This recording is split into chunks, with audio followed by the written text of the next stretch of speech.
Here's how to crop a photo into a circle in Canva.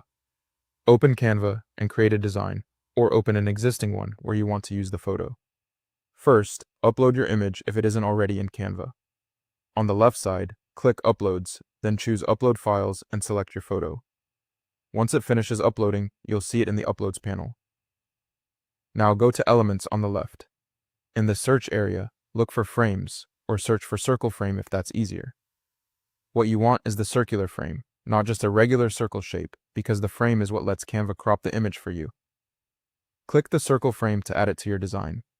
You can drag the corners to resize it and move it anywhere you want on the page. Next, go back to your uploaded photo and drag it directly onto the circle frame.